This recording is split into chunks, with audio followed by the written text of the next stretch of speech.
Hello everybody. आज मैं आप लोगों को pair of straight line paper one का इस चैप्टर को पढ़ाने वाला हूँ। We have to start. सबसे पहले यहाँ पर देखिए कि मैं यहाँ पर बात कर रहा हूँ कि यहाँ पर दो लाइन्स हैं, इंटरसेक्टिंग लाइन्स हैं, जिसमें एक का स्लोप m1 है। Slope is generally denoted by m। पहले लाइन का स्लोप m1, दूसरे लाइन का स्लोप m2, और दोनों के बीच में जो एंगल है वो है theta. Theta is the angle between m1 and m2। ऐसे समय में जो दोनों के बीच में एंगल है उसको निकालने का फार्मूला है tan theta equals to mod of m1 minus m2 upon 1 plus m1 into m2। अब ये बात अच्छे से ये किसके लिए? फॉर इंटरसेक्टिंग लाइन, जिनके बीच में एंगल क्रिएट होता है। तो tan थीटा का फार्मूला हमने बताया mod of m1 minus m2 upon 1 plus m1 into m2। उसके बाद में if two lines are parallel then their slopes are equal, and if two lines are perpendicular then product of slope equals to -1। मैंने बताया था कि ax square plus 2hxy plus by square plus 2gx plus 2fy plus c equals to 0। इसको क्या बोलते हैं अपन? General standard second degree equation in two variable x and y। ध्यान रखिए, अब ये जो इक्वेशन है ax square plus 2hxy plus by square plus 2gx plus 2fy plus c equals to 0, इसको क्या बोलते हैं अपन? Is the combined equation of two lines which is not passing through origin.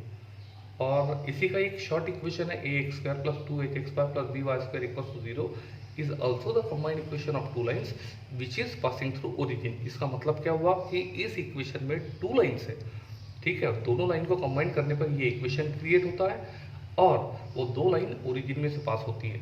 ऐसे समय में दो लाइन के दो स्लोप हो जाएंगे m1 एंड m2, और इस लाइन के लिए वो फार्मूला तैयार होता है sum of slope and product of slope. Sum of slope equals to -2h upon b and product of slope equals to a upon b। ठीक है, तो चलिए अपन एक बहुत इंपॉर्टेंट अभी स्टेटमेंट देखने वाले हैं कि मैंने अभी बताया कि देखिए कि ax square plus 2hxy plus by square equals to 0। What is this? Is a combined equation of two lines which is passing through origin। बराबर है, यानी इसके अंदर दो लाइन है जो ओरिजिन में से पास हो रही है। दो लाइन के लिए दो स्लोप m1 और m2, और ऐसे समय में हमको क्या मालूम है? Sum of slope equals to -2h upon b and product of slope equals to a upon b। ये मुझे अच्छे से मालूम है। ओके, अब product of slope equals to a upon b। अब मैं ये बता रहा हूँ कि अगर वो दोनों लाइन परपेंडिकुलर है तो उसका रिजल्ट मालूम है ना मुझे। परपेंडिकुलर लाइन का रिजल्ट क्या मालूम है कि product of slope equals to -1। ऐसे समय में प्रोडक्ट ऑफ स्लोप का वैल्यू कितना है यहाँ पर? a upon b। Equal to का साइन क्या हो जाएंगे? क्रॉस मल्टीप्लीकेशन, ये हो जाएंगे -b, इधर आ गया तो +b। यानी आप क्या सीखे कि फॉर द लाइन है ना, the line represented by ax square plus 2hxy plus by square equals to 0 are perpendicular to each other. लेकिन वो कंडीशन क्या है? If a plus b equals to 0। Next एक थ्योरम देखने वाले, बहुत इंपॉर्टेंट थ्योरम है कि अगर इसके अंदर जो दो लाइन है उनके बीच का एक्यूट एंगल थीटा है, तो अपने को प्रूव करना है कि tan theta equals to mod of 2√s² minus ab upon a plus b। ठीक है, चलिए देखते हैं यहाँ पर अपन फिर से। मैंने अभी बताया कि what is this? Is the combined equation of two line. दो लाइन है इसके अंदर में, दो लाइन के दो स्लोप, जिसमें sum of slope equals to -2h upon b और product of slope equals to a upon b। अब देखिए, ये एक फार्मूला मुझे मालूम है कि a minus B whole square का क्या फार्मूला होता है? a plus B whole square minus 4ab। बराबर है, तो चलिए इसी फार्मूले को अपन इन टर्म्स ऑफ m1 और m2 में यूज करने वाले हैं।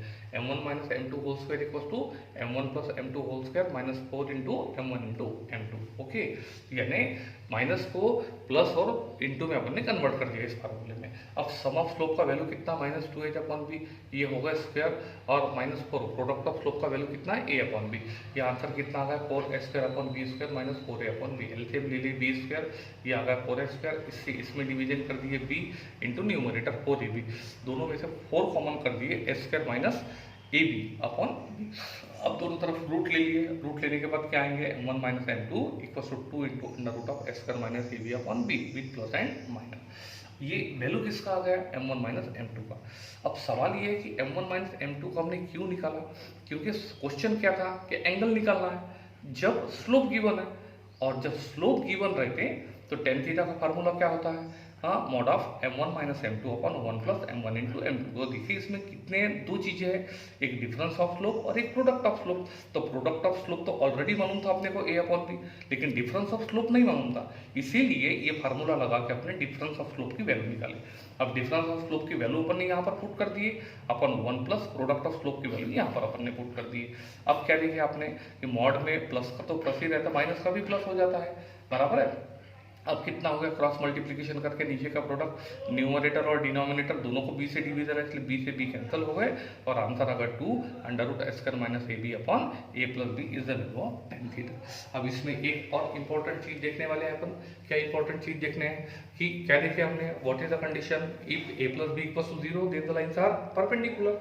वैसा ही lines represented by ax square plus 2hx plus by square equals to 0 are coincident. What is the meaning of coincident, parallel में एंगल कितना बनता है, 0 डिग्री का बनता है, बराबर है। तो if the lines are parallel then their slopes are equal.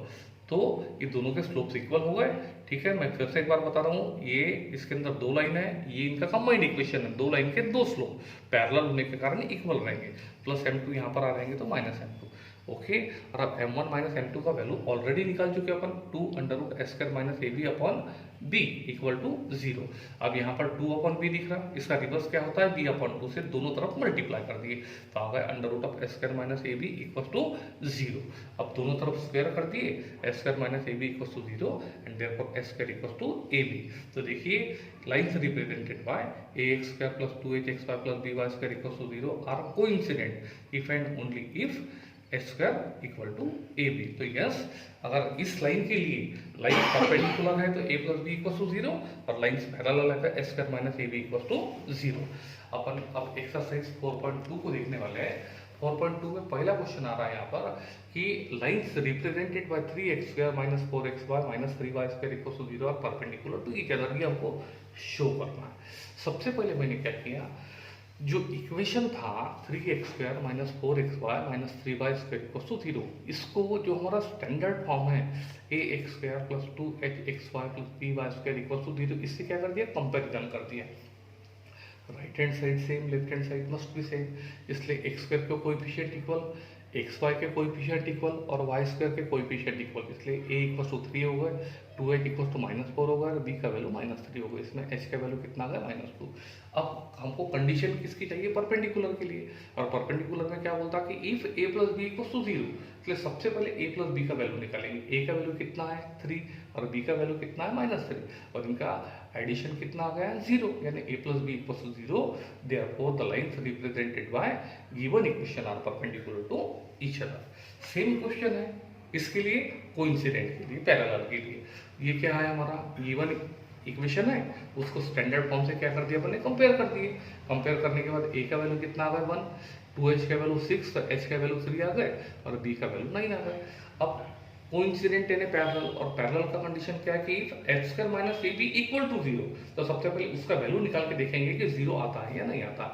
h का वैल्यू कितना है 3 का square minus a into B 1 into 9, ये होगा 9 माइनस 9, आंसर आ गया 0 and therefore lines represented by given equation are coincident यानी पैरेलल। अब क्वेश्चन नंबर 3 में क्या दिख रहा है अपन कि जो लाइन गिवन है उसके बीच में एक्यूट एंगल निकालना है। इसका डेफिनेशन मैं अभी कई बार बता चुका हूँ, अभी एक बार फिर से बता रहा हूँ। इसके अंदर ये कंबाइंड इक्वेशन है, यानी इसके अंदर दो line which is passing through origin, उनके बीच में एंगल कितना है थीटा, वो हमने सपोज कर लिया कि angle between them is theta, बराबर है। अब सबसे पहले क्या कर लिया हमने, क्वेश्चन को स्टैंडर्ड फॉर्म से कंपेयर करके determine the value of a h and b. A का वैल्यू 3 आ गए, 2h का वैल्यू -4√3 और h का वैल्यू -2√3 और b का वैल्यू 3 आ गया। अब फार्मूला क्या है, tan theta equals to mod of 2 under root S square minus A B upon a plus B. पूरा फार्मूला किसके ऊपर डिपेंड है, a b और h, और ये कहाँ से मिलेंगे, क्वेश्चन को स्टैंडर्ड फॉर्म से कंपेयर करने के बाद। बहुत तेजी के साथ में हमने क्या किया, h का वैल्यू -2√3 पुट कर दिया, a into B 3 into 3 upon a plus B 3 plus B. ये कितना होगा भाई, ये हो गए 4, ये हो गए 3, 12 माइनस 9 अपन ये हो गए 6, बराबर है 2 3 का 6, 12 माइनस 9 3 यानी √3 और 3 यानी √3 इंटू √3 कैंसिल हो गए, 1/√3 आ गए। तो टेन थीटा इक्वल्स टू कितना आ गया 1/√3 और टेन 30 का वैल्यू कितना होता है 1/√3। थीटा इक्वल्स टू 30 डिग्री और रेडियस में कितना आता है π/6। नेक्स्ट क्वेश्चन अपन देखने के लिए तैयार है। यह है क्वेश्चन नंबर 2। तो क्वेश्चन नंबर 2 में 4x² + 5xy + y² equals to 0। आपके टेक्स्ट बुक में ये 4x² + 5xy + 4y² ये प्रिंट है, ठीक है, लेकिन एक्चुअल आंसर आने के लिए यहाँ पर 4 नहीं है। तो फिर से हमने क्या किया, यस क्या बोला इसने, इसके बीच में एंगल मालूम नहीं है, we have to suppose theta ले दिया। अब थीटा लेते बराबर फार्मूला क्या आ गया, tan theta equals to mod of 2√h² - ab/a+b। अब ये पूरा फार्मूला किसके ऊपर डिपेंड होगा, ए बी और एच। और ये कैसे निकालेंगे, क्वेश्चन को स्टैंडर्ड फॉर्म से कंपेयर करके, ए का वैल्यू 4, 2h का वैल्यू 5 और b का वैल्यू 1, तो h का वैल्यू 5/2 हो गए। तो फटाफट a, b और h का वैल्यू यहाँ पर पुट हो गए। यहाँ पर कितना गया 25/4 - 4/5, क्रॉस मल्टीप्लीकेशन करके नीचे का प्रोडक्ट 25 - 16/4, और ये अपॉन 5 कितना हो गया भाई 9/4, यानी कितना हो गया 3/2, 2 से 2 कैंसिल हो गया 3/5। लेकिन ये स्टैंडर्ड वैल्यू नहीं है, तो थीटा का वैल्यू कितना होगा 10 inverse of 3/5 and the question is over. तो आज के लेक्चर में मैंने आप लोगों को बहुत इंपॉर्टेंट चीज़ें पढ़ाई। इसका बेसिक फाउंडेशन मैं आपको ऑलरेडी दे चुका हूँ और आपने देखा होगा कि बिना फाउंडेशन के ये जब तक होता नहीं है। I know that you are very intelligent and very clever students, so revised properly. Today's lecture is over.